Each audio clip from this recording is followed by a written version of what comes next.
an intro. Now that we are being recorded, I will stop sharing my screen and reintroduce Dustin Bollander and Reid Wellock. I believe I saw Reid. I let you in the waiting room as well. So both from Fifth Wall Solutions. Last week, first, if you're listening to this and didn't meet Dustin and Reid last week, then you should absolutely go on our YouTube channel and grab part one, because this is a continuation from that. So back by popular demand, first time ever, we've had a repeat performance from the request of the crowd. So they're going to continue the conversation as usual. For the folks in the call, please do put good questions in the chat, because everybody learn, rising tide lifts all ships, and the questions are how we get there. So with that, Dustin, I'm going to pass it over to you all, and thank you for joining again. Yeah, absolutely. Just kind of quick reintroductions. I am also still a MSP owner. I have a 25-person MSP down in Austin, Texas.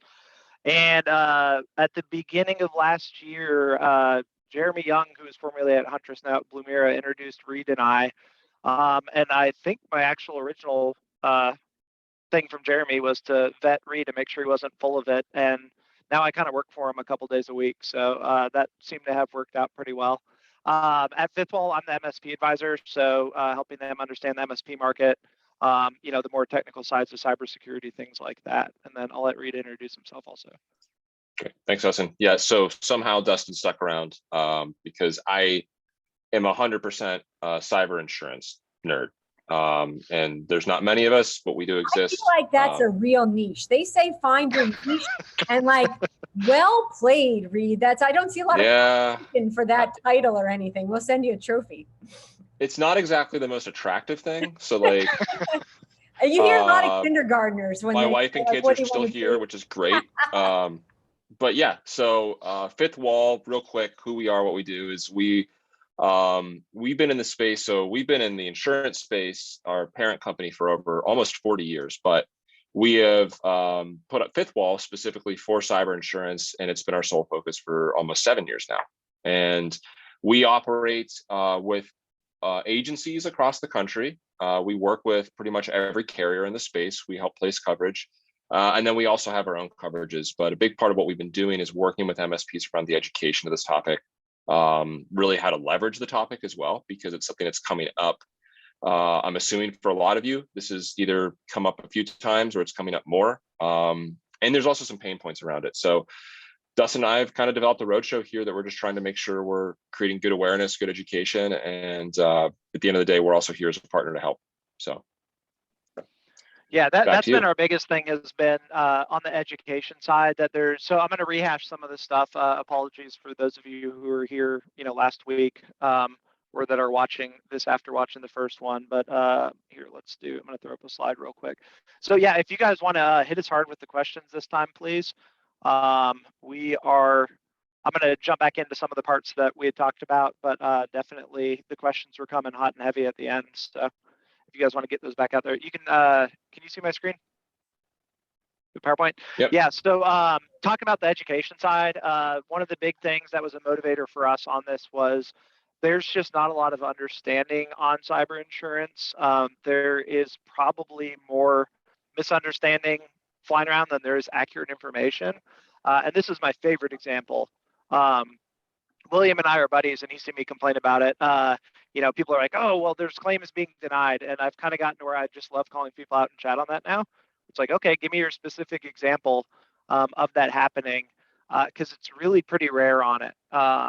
And the reason that you do see them decline sometimes is on this slide right here, is we're talking about they have general business coverage, right? And it's like, oh, it has a cyber rider on it, a cyber endorsement. It's $100,000, maybe $250,000. Those are the ones that you almost exclusively hear about getting denied.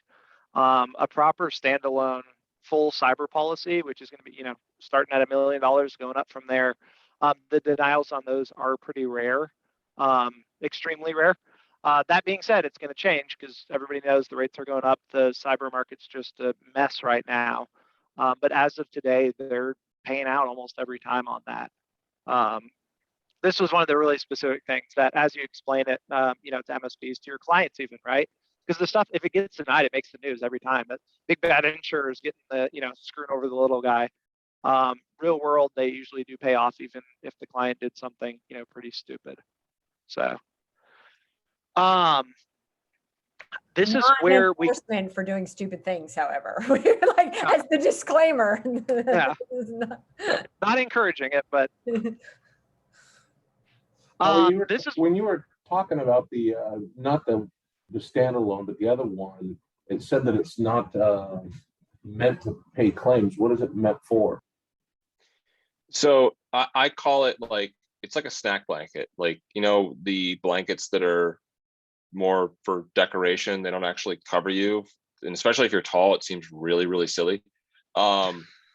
So what they do is they are going to have an aggregate limit that might seem, and when I mean that, it's like they'll say, hey, here's 100,000 or 250,000 of coverage, right? And you look at that and you go, okay, I can think of a lot of instances where that is useful.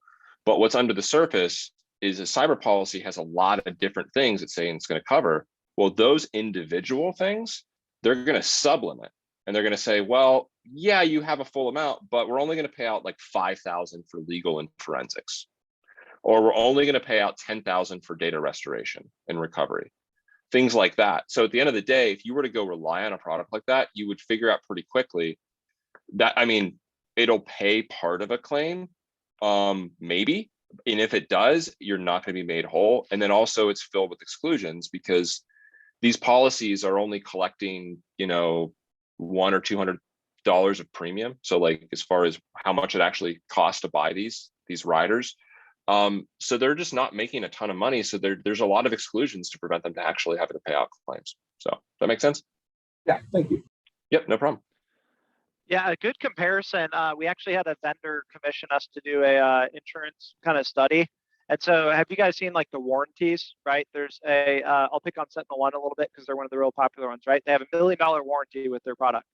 Okay, cool. And they do, it's there. They even got the language on the website. You can go read it. But that's where it starts getting complicated, right? It's like, if you do A, B, C, D, E, okay, now you're eligible, but there's these conditions of A, B, C, D, E.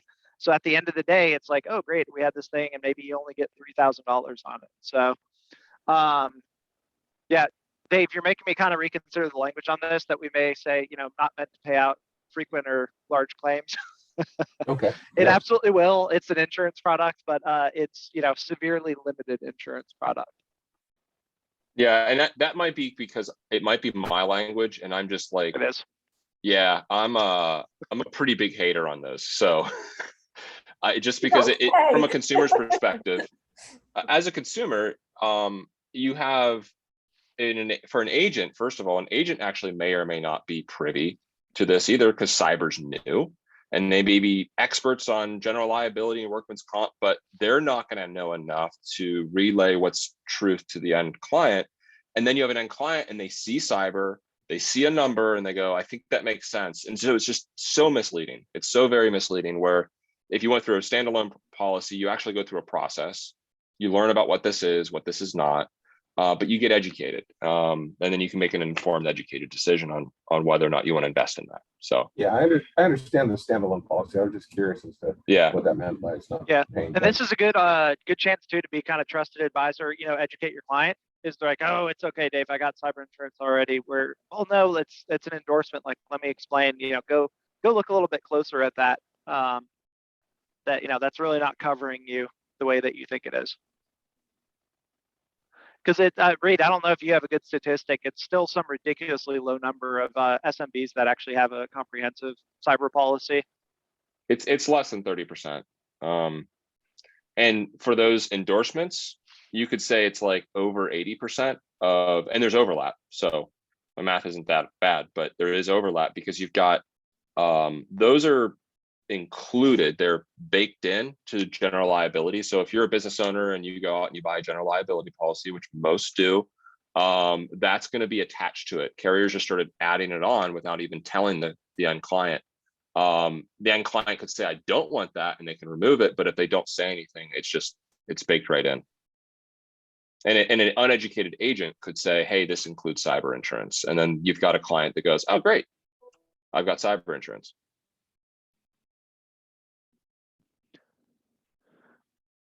All right. So yeah, jumping. I think I roughly jumped into where we were kind of going through our thing last time.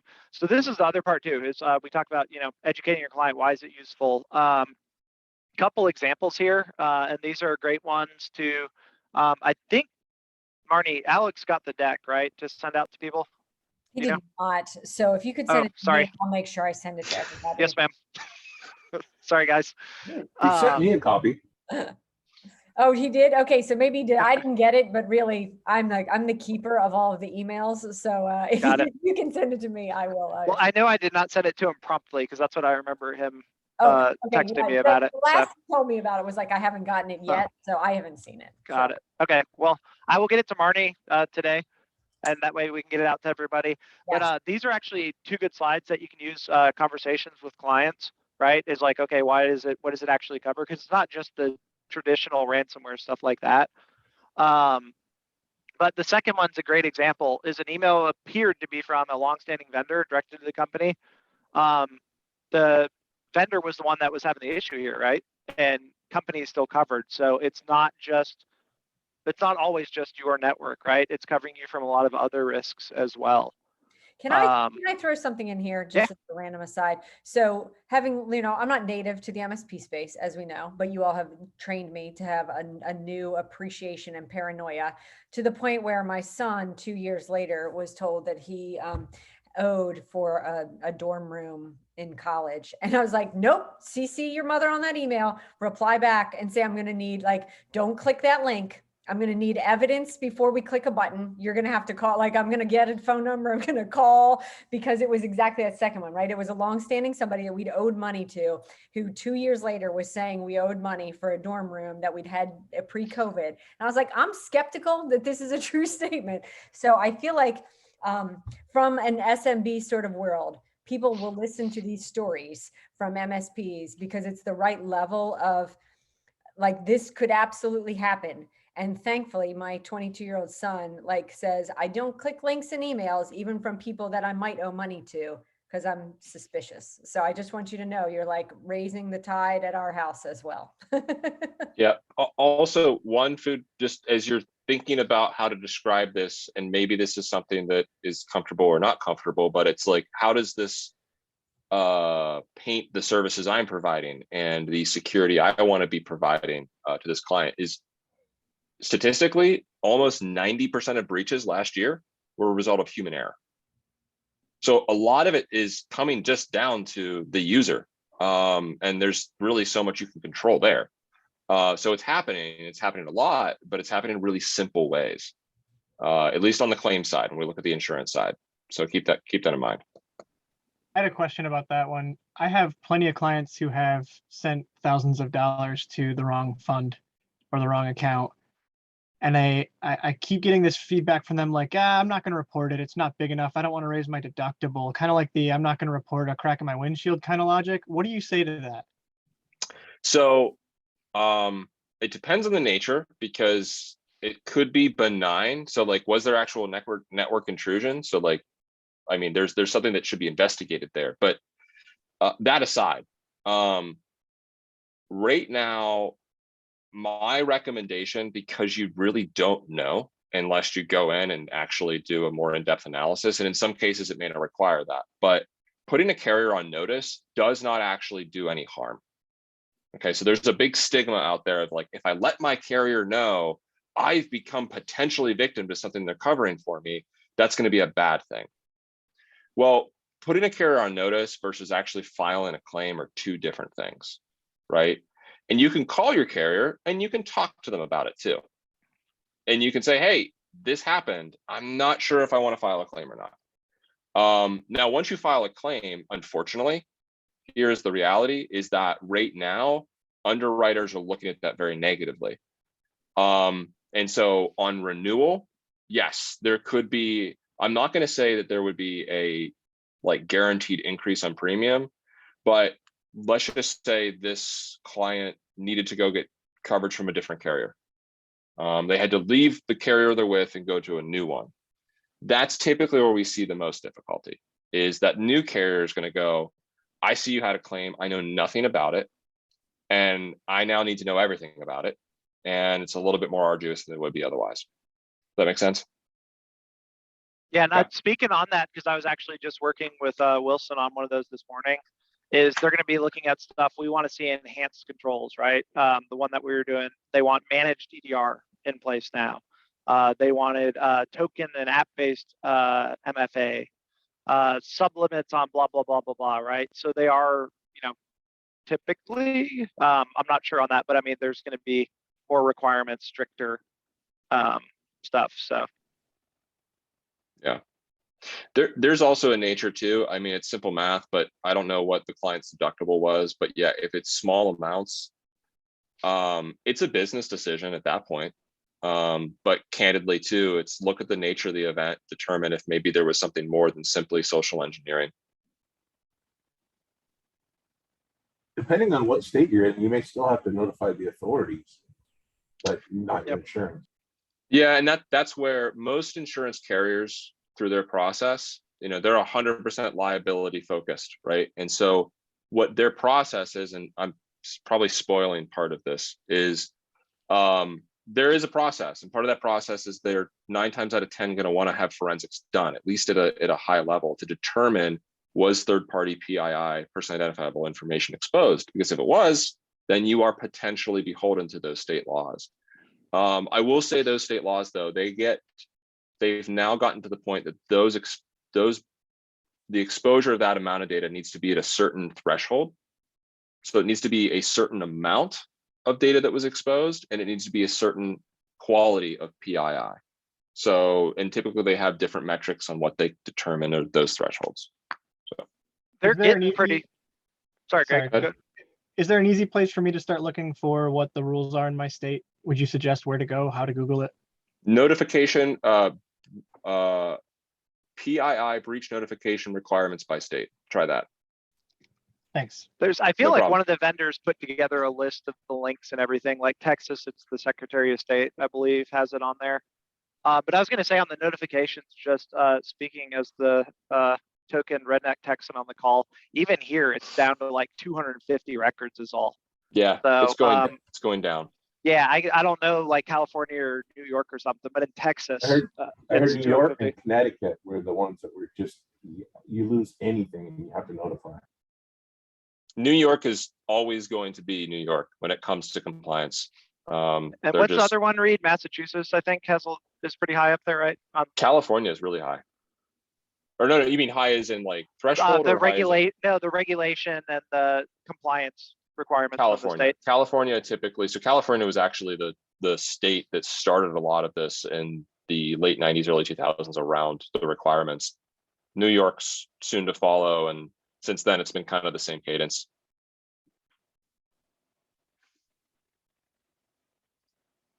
Yeah, so I pulled this slide back up. I don't want to say this is my favorite slide, but I like it. So looking at this from a non-technical standpoint, right? Going through again is like the breach occurs. Okay, ignoring the technical forensics of it, but somebody got into the HR person's mailbox. Let's just say that, right? Real simple one. Great, we shut them down in an hour. So first thing, the lawyers get involved. It's always the lawyers first for various reasons. But at that point, the forensics that they're going to do is looking at doing like e-discovery on the mailbox. So what was in there? What are we obligated to? Reid said the quality of the data. Maybe there's nothing in there, or maybe it's the HR person and there's a bunch of social security numbers, credit cards, whatever. What are we obligated? What's the risk there? And what are we obligated to look at? And so on that notification side can be, notifying the people that were involved with, had their information exposed, stuff like that. And then all the associated things around that too, the PR, credit monitoring. Whenever there's a healthcare breach, right, you get the credit monitoring and all the HIPAA stuff. That's part of that response from the cyber coverage.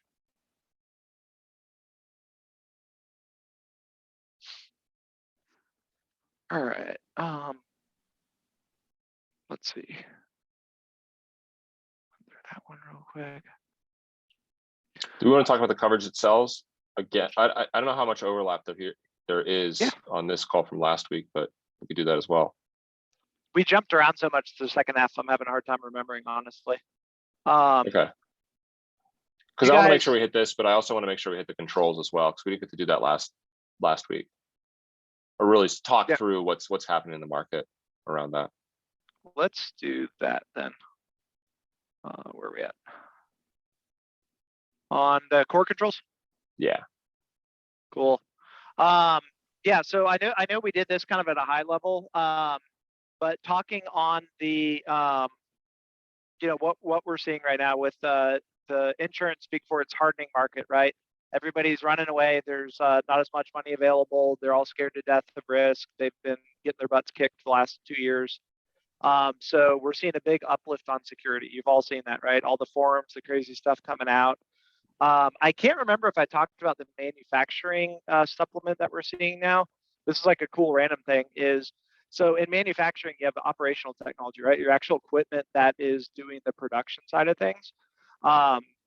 We're seeing now if you're a manufacturer that you'll get like a supplement form that says, oh, you're a manufacturer, you need to fill out this operational technology, this OT form. And so it's asking about stuff like, how do you have this stuff segregated from the network? You know, the specifics really digging into that side of it. Do you allow third-party access into the OT thing? What are the controls around third-party access? Like, does the guy have to come on site to do it? Is it secured with MFA? That kind of stuff. Probably looking for that equipment that sort of phones home or that they can remotely support, right? But it's, Reid, what was that last one we saw? It was like 4 pages, 3-4 pages, I think. Yeah, the supplemental. Yeah. Yeah. Yep. But starting to really dig in on that stuff. And, you know, that's probably that carrier got their butt kicked on manufacturing claims last year. So they're really digging in. How can we make that better? So something we developed at Fifth Wall that we call the core controls is this gets you to a point where you can get reasonable coverage from a number of carriers in the sense of, whenever I say reasonable carrier coverage, God, I can't speak today, sorry. Reasonable coverage is like, okay, maybe the person's rate was going to double. It's only going up 50% or something. Not necessarily saying saving money or getting better coverage, but this is going to widely qualify you for the carriers to look at and be like, okay, these guys, like, yeah, we're interested in giving them a policy. So backups. Can I speak to that Yeah. real quick too? Yeah, just so everyone's aware, if you look at an application and you're like, well, Dustin, Reid, you just described 5 things, but there's like 45 questions on here. So what is it you're trying to tell me? Well, what is we're trying to tell you is that there is a lot of information gathering that happens in underwriting for carriers, right?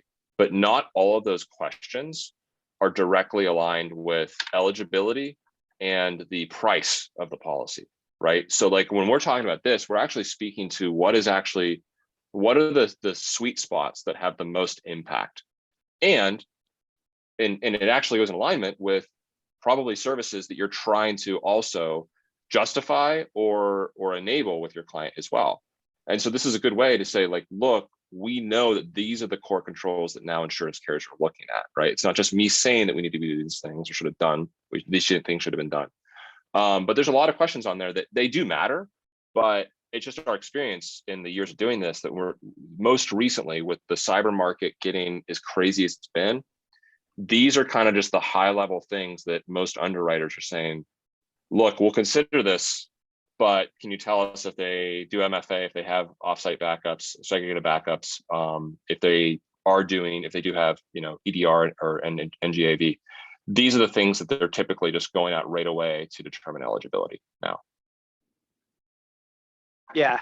So, I mean, and certain things like MFA, you know, if you don't have MFA these days, you're probably not going to be able to get a policy. Yeah. So yeah, talking about, you know, backups, and what they're looking for is not just like backups. If you say, yeah, we got a USB drive plugged into the server, that's probably not going to fly these days. They're looking for segregated, and they're digging in. Oh, so actually this came out on the last one. For everyone that doesn't know, go into Lifecycle and you can get a, under assessments, there is a module that we worked with Alex to build, and it has, I think it ended up being 50 questions to give you a pretty comprehensive. It's one of those things, if you fill that out completely, you can take that, the app side by side, and put that info in there. You know, it's not going to line up one-to-one, but if you have that assessment completed for a client, it'll let you fill out any cyber insurance app. So on backups, they're going to be looking for stuff, you know, are the backups encrypted? Does it require MFA to get into the backup? Stuff like that, right? So there's going to be a little bit more in-depth questions. Security awareness training. I should have done this a while ago. Security awareness. I was just going to ask that question. Training. Thank you. I was about to ask that question. Yeah, that comes up like every presentation. I've been meaning to actually spell it out for a while. Which is a relief for me. I had to, learn all the new acronyms. I was like, SAT, I guess I'll Google that one. As a math teacher, I was like, I can help with SAT, but probably not this time. Yeah, so the security awareness training, FIN, know before, something like that. And you can also do too, is like if you do test phishing and then remedial training at the end, which is how we do it at my MSP, that counts. So they're looking for, are you educating your users on what's going on? Multi-factor, of course, you're going to see a lot more specific questions around multi-factor also. Is it internally for administrator rights to have multi-factor? I thought it was interesting now they're starting to ask about, is it SMS or phone versus token or, device app, stuff like that. They're actually starting to pick up that SIM hijacking is a realistic threat now. Then the other part, so we deem these evolutionary controls and patching, right? Everybody, do you install critical patches, blah, blah, blah, blah, blah. Yeah, great. My RMM does that, or even better, Windows does it for me because we're not managing it. But what about all the other stuff on the network, right? Sonic Wall, I think, just had another flaw come out. Is like, oh, that old Sonic Wall that we're not actively, I can't put an agent on there. So one of the other pieces that they're looking at is vulnerability scanning. And some of the carriers actually do this for you. You guys may or may not have ran into this. One big thing we do as part of our program is we do a monthly newsletter, and we have carrier updates in there, right? Here's what's going on. What are the carriers doing? What do you need to watch out for? And one of the major carriers started doing, they actually do vulnerability scans when they quote you now. Because right before it used to be like, oh, hey, we Marnie, on your network, we identified this. We need you to patch that in your first 30 days before we give you a policy. Now they're finding your 2010 Exchange server whenever they quote you and just saying, you know what, I'm sorry, we're not gonna be able to offer you coverage for that. But they're actively looking for that stuff. And then as part of the underwriting too, is they're starting to look for you to be doing it as well. Do you scan inside the network? How quickly do you remediate? Things like that. So for those of you that aren't selling vulnerability scanning to your clients today, this is, again, use insurance as the sword, right?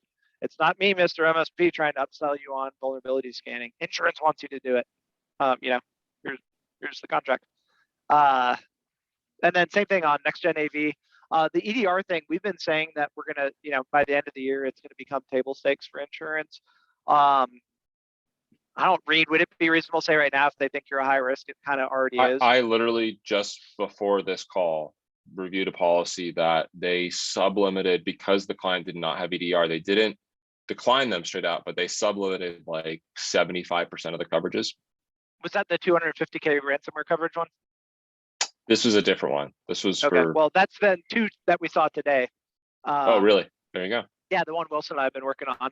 So yeah, they wanted managed EDR, and they said if it's not in place, they were going to limit ransomware coverage to $250,000 on like a $3 million policy.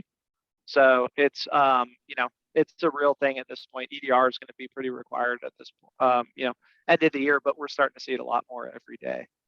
So yeah, talk about again these core controls. If you get this stuff in place, whenever you go to get coverage or renew or shop it, this is going to put you in a pretty good starting position. And that's another thing too, by the way, is shopping it right now. It's so crazy. Anytime your client is renewing, I'd be encouraging them to look around. Reid is going to be able to speak to this better than me, but everything I've been involved in is just like it's go shop it, see what else is out there. You're probably going to be able to end up in a better position. Yeah, if you put all the carriers that are offering cyber and just put them in a bucket and said there were only 30 carriers, right? They're all doing things differently. Like there's some level of standardization as far as like when we're talking about these core controls, like they're finally getting on similar pages to say, I understand good, I understand bad. And there's a little bit more logic behind that, but they are also their appetites. Every carrier is different and their books are different. So they may be like really heavy in one industry and they wrote a lot of business there, and that actually might concern them. So when they get like a manufacturing risk or a professional service risk, they may have a different response to that than another carrier, because they may say like, you know what, we'll write it, but we're going to have to increase the premium because we got too much of that on our book, right? There's a ton of different reasons, but that's the recommendation right now is, the end clients should be really shopping around to make sure that their agent or whomever led them to that policy has put them in a competitive advantage, which I can say I'm biased because we're a wholesaler. It's literally what we're doing. We're like a distributor in your world in terms of agents come to us and then we have access to all the global markets. So agents will come to us and literally that's our job. We go to all the markets and we say, this is the best one. We bring it straight to the end consumer. So definitely want to make sure you're looking at all your options. Yeah, and the agents don't, I'm going to speak to this a little bit more because Reid has to be a little more neutral on the insurance side. But the agents don't understand cyber, and they don't, honestly, they don't make as much money off of it always either. But they don't understand a lot because of all the technical stuff, right? So the effort, it's not a malicious thing, but it's like the amount of effort on that is not always the highest. So you're doing your customer a big favor on that whenever it's like, no, you need to go shop it because they can push the agents. I ran into that on my MSP a couple days ago. It was like the agent just had to put a bunch of effort into it. They could have taken to it a lot more places, but there's a bunch of carriers out there. It's changing so fast that maybe they do have the best coverage already. Awesome. But statistically, they might not. Or statistically, they don't. So yeah, look around. All right. The bouncing around part's coming back to bite me at this part. I'm trying to remember what we have or have. Your slides are in a crazy order, Dustin. Yeah, I know. How about questions? Anybody want to push us to the next topic? Dustin needs to dust off his slides is what I'm hearing. Reid said. Yeah, we went through the coverages last time. I get Reid, maybe do just a quick refresher on that, see if that generates some questions. Yeah, to keep this really high level, a comprehensive policy is a lot of different things that it covers, right? We kind of established that with the don't do an endorsement because it covers only a few things. If you had the confidence, I would say, to at least encourage a client to look at the coverages, look at their deck page. It's a pretty compelling conversation because it does tell the story of like, what is a good cyber policy supposed to actually cover? And then you can use that to basically have the conversation of, this is the reality of things, right? Have you thought about the fact that, yes, data is important, but so is access. So what if you guys accidentally had some sort of compromise of a vendor? There's crime, right? So crime coverages are there to make you whole on any instance that might have been tricked to wire fraud funds to the wrong person. There's of course the ransomware conversation, but my point is there's a story to tell here. And I know I'm the cyber insurance nerd, so I look at this and I go, oh, like this reads really cleanly. But it really comes down to, you can break it in a couple different pieces. Liability. So it's like, there's my liability, and that's first, but there's also, what does it look like if accidentally I cause someone else harm, right? So one of our employees accidentally transmitted malicious code to another person, another business. They lawyered up, which is now, as we just discussed, going to happen if they have an insurance policy. And that lawyer is going to go, wait a minute, we did forensics and it came from you, not my client. You should be responsible for the damages. We're seeing a lot of that. When we're talking about navigating through an actual claim, Dustin already kind of alluded to, there's a basic framework here. It's legal, it's forensics, and based on that due diligence, then it's triggering some other things like credit monitoring if data is exposed. I call those crisis management. You get into Reid, on that, I don't know if you can kind of pull some together. I have a couple of specific examples, but talking like on the forensics, the cost of that. I'll start like one example that I had got to see was somebody got into a person's mailbox, sent a bunch of spam out, got shut down in like 20 minutes, no problem. But it ended up with the forensics, notifications, legal, and everything was $70-something thousand. So do you have like a good number? I have a terrible one. I have one. We had a landscaper that had no more than 7 endpoints.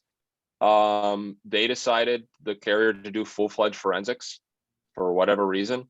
But the costs were, let's just say, horrendous compared to the actual, severity of the breach. But we typically are seeing, just because we're, for the time being, we're not actually insurers. We will be, but we get to see all the documentation flow. So I get to see, typically when a breach occurs and legal's involved, legal will say forensics is merited, and they have to go out and they have the approved vendors that are going to give bids.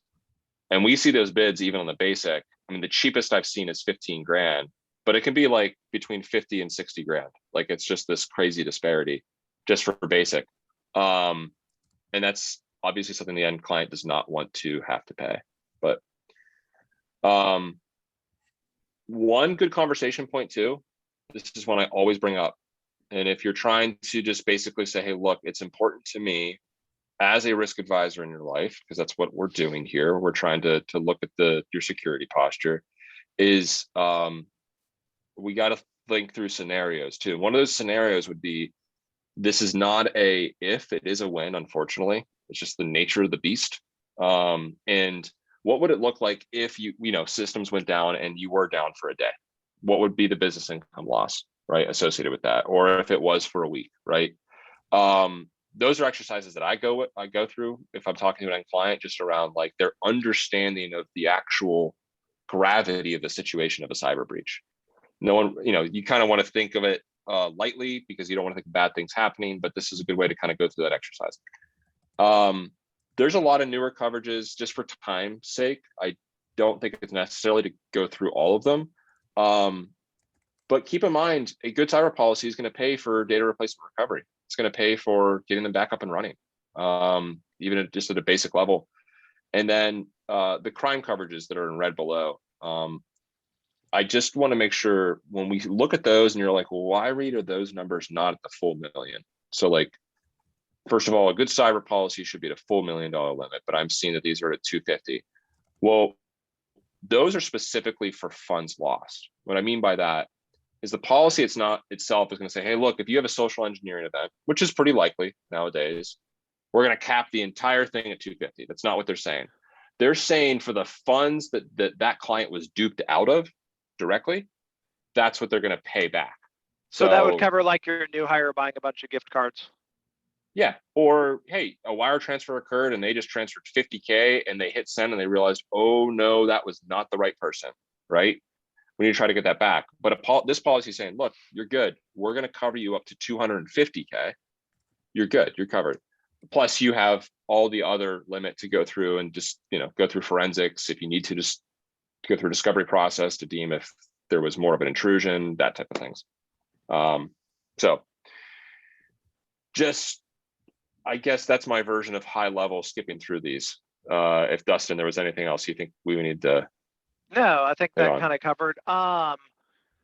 Greg had asked, I want to ask my clients what they have already signed for insurance, saying they have X technologies in place. I call that the underwriting form. I don't read what's the insurance nerd term for the what? Sorry, I didn't follow. The underwriting form. The application? Attestations. The application. There you go.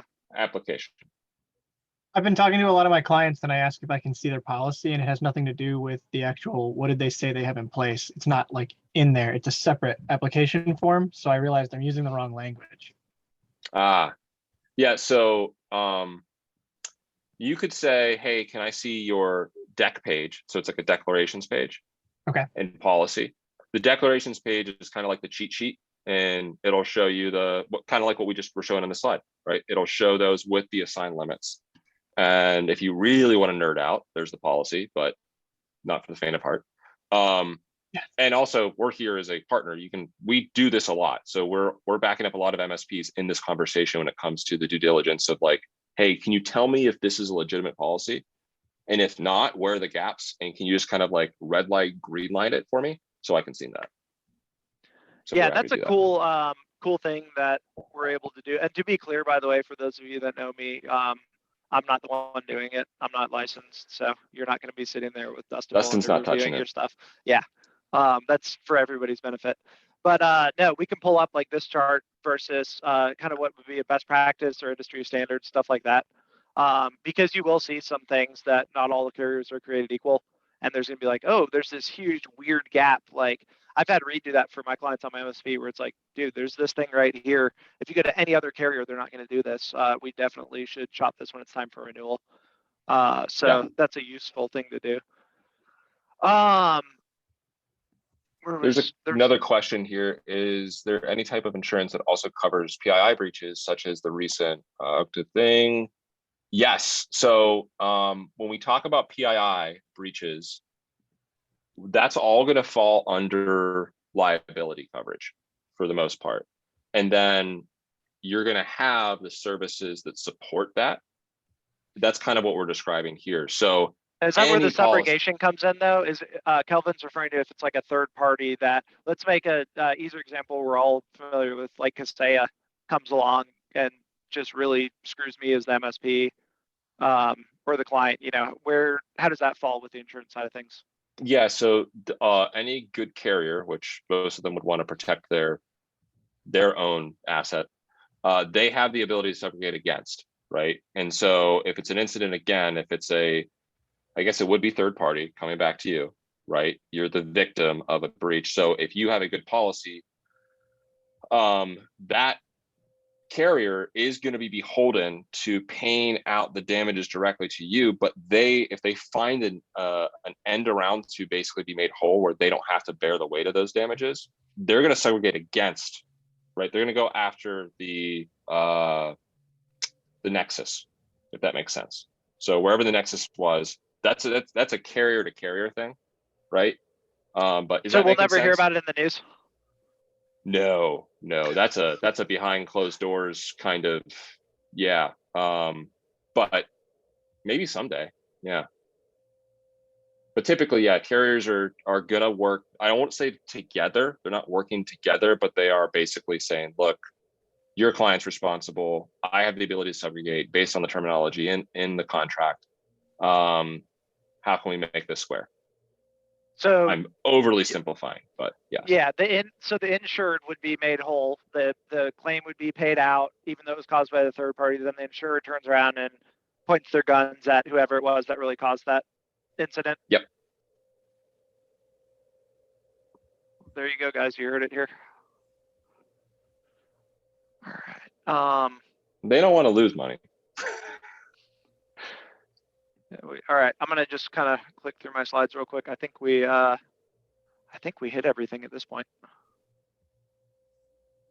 Could you go over that slide again about I have an MSP, why do I need insurance? I was on your call last week and then I got asked that question on Tuesday and I didn't do a good job answering it.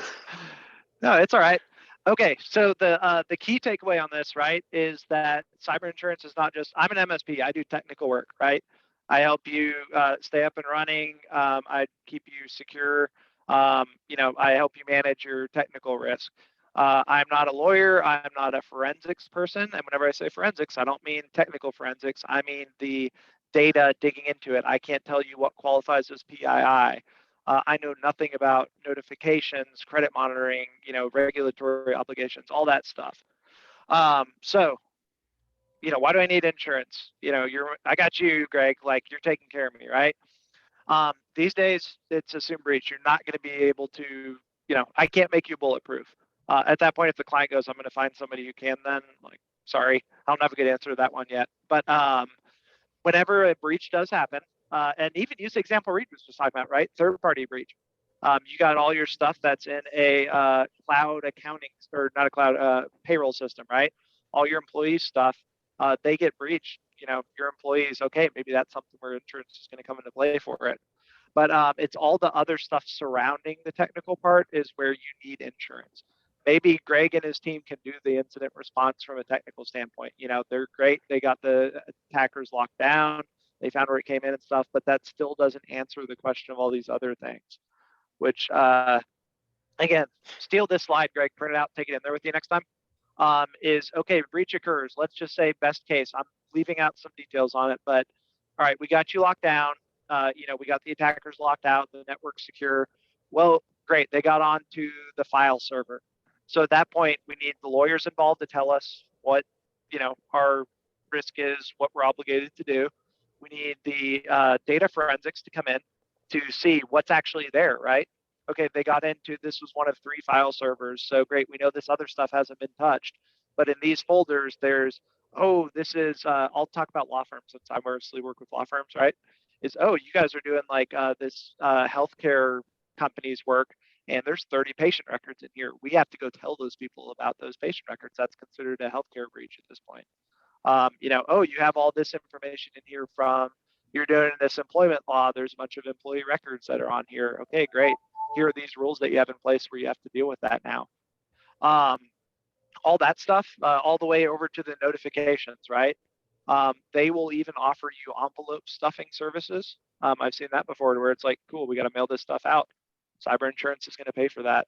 Public relations, going back to picking on Kaseya, that, you know, they probably needed that public relations part. Okta's probably going to right now too, with what's going on. And then the credit monitoring, fraud response. Reid, what else what's not on my slide that's going to be included in that too? I think there's also like, when that comes up, I think there's like two ways that one question can be being asked, right? It's like, why do I need insurance? I have you. Because it's the assumption, well, what am I paying you for? Breach isn't going to happen, right? Right? Wink, wink, nudge, nudge, right? So there's like, okay, how do we base that client in reality in that? And then to what Dustin's point is, it's like, okay, why do I need insurance? I have you. Is it also the assumption is I have you because you're going to handle everything, right? So it's like, it's a two-pronged, and that's right here. It's like, well, no, like we need to go through the process of what it actually looks like when you go through a breach. It ain't pretty, and I'm not a lawyer, right? And so there's all these other things that we need to talk through, and that's a good exercise. Again, go to a policy deck page, and also we have material around this. So we have just clean documents where you can say, like, look at these coverages and look what a carrier is looking to pay. And the reason they're doing this is because this is how breaches unfold. These are all the different ways you could be impacted. I'm not going to make you whole from business income loss. I'm sorry. I love you as a client, but I'm not going to pay your bills. So that's one side of it. But on the whole, like, hey, I have you in my life now, and I assume I'm ultra safe. It is a weird conversation because you don't want to, like, you're not trying to speak against the services you're providing and the security expertise that you're providing and what it is that you're recommending. But there is a reality that every kind of business out there right now is getting breached. And there's a lot of businesses that have really good security, and it's still happening. And guess what? A lot of it isn't because of the security element, it's because of the human element. And there's only so much I can do to control human behavior. So that answered my question. I'm wondering if the exact question I got asked shifts the answer at all. The exact question I got asked was, why isn't the MSP's insurance covering this problem? Because the MSP is being insured for the MSP and their own liability. That was the answer I gave, and it felt like it was kind of like, I'm trying to tell you how to tie your shoes. Like, I don't know how to explain. Like, that's our insurance for our problems. Yeah, there is some overlap on that, by the way. To be clear, you don't want to tell your client that, but I mean that's what that Tech E&O is going to cover for part of it. Yep. It would be the assumption then your client would hold you responsible. That's, I mean, so what you have, if you have a Tech E&O policy, you have a cyber policy, is what we're describing here. And then you have an E&O policy that's protecting your own liability in the event that someone tries to say, hey, you didn't do the services, i.e., you know, you have an E&O here, what you provided me. So yeah, if your client's thinking they could rely on your coverage, that's really bad. Yeah, it was more of a jab, like, well, why isn't this just covered? It wasn't like I'm not getting insurance kind of an argument. I felt like I gave a bad answer, so I wanted to hear what you would say. My two initial reactions to that, just like kind of thinking on my feet at the moment. Oh, geez, excuse me. Is I'd say, you know, going back to, again, that slide of all the legal is like, look, dude, I can cover you for the technical stuff, right? I can't do any of this. Another part is, say one of your vendors gets hacked, you know, not on the IT side, they redirect $1 million payment. Is like, that has nothing to do with me. That's another company. That's where, you know, insurance is going to cover you. That'd be my two answers. What came to mind for me is, even if you're the best driver in the world, you can still get rear-ended. You need to have insurance. Yeah. Yep. Is that fair? Yep. Oh yeah. Okay. 100%. And I like that analogy. Okay. With our last couple of minutes, I actually want to, this is an interesting topic that I think you guys will all appreciate. So Kelvin messaged me directly and said, if I save my user's password on Excel and the sheet gets stolen, does my insurance cover suing Microsoft because they made Excel plain text? Reid, I'm not actually going to ask you to answer that. But That being said, we are seeing a ton of attention on supply chain and upstream vendor risk. So earlier I was talking about the operational technology for manufacturing, right? Half the questions are evolving around like, what is the security of your upstream vendors? So in a way, maybe not suing Microsoft because of Excel plain text, but kind of conceptually is insurance starting to look heavily at, avoiding the Kaseya situations, right? What's the term for that, Reid? The systemic event, right? Where it's like the widespread. The supply chain is just such an issue at this point that you are seeing a ton of attention from insurance. And we're going to start seeing a lot more stuff around that, right? Is how do you handle your vendor auditing? Do you require your vendors to do X, Y, and Z? So yeah, absolutely. That, kind of third party liability part of it is starting to become big. And you're going to see a lot of more attention around that this year because it's such a problem these days with just everybody has bad security. Your vendors probably don't have great security, or at least not where it should be. So insurance is starting to pay attention to it. I saw one on a software bill of materials the other day, which if you guys have seen like on CyberCall and stuff being talked about, it's coming.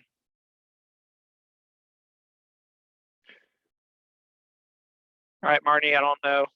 We want to try to take another question or just, I figured you had something to wrap us up with.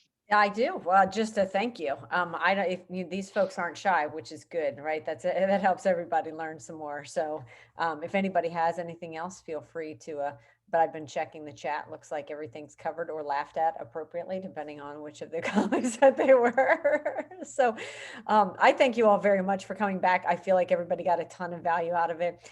Dustin's going to get me the slide deck so I can get it to everybody else. If you are not a lifecycle partner that gets my Monday emails, then you should, I'll put my email in the chat. You should email me directly and I will happily make sure you get the recording as well as the slide deck, and I will download a copy of that assessment too, so all can have it. And then again, don't forget that the new assessment is in the platform. So, and remember too, our goal is to update that quarterly also. So as everything's coming up, you'll see the date update as Alex and I get it done. But we're intending that to be kind of an ongoing thing for you guys. So that's fantastic. Yep. One last thing is, I know there's probably questions that come up, and this is a topic that's ever evolving. So like we're more than happy to stay involved here. If you want to reach out to us directly, if you want us to talk to your staff about this, and then also support on client engagement. But yeah, I just want to say we're open and available when it comes to just helping with this topic.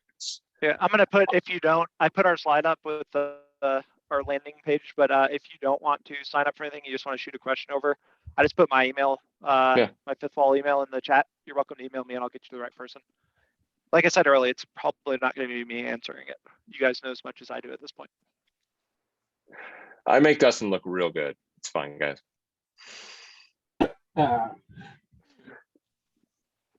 Well, we super appreciate it. It's been insanely informative. I hope everyone else agrees. I suspect by the number of folks that have showed up 2 weeks in a row that it in fact has been. So thank you. Thank you. Hope everybody has a great weekend.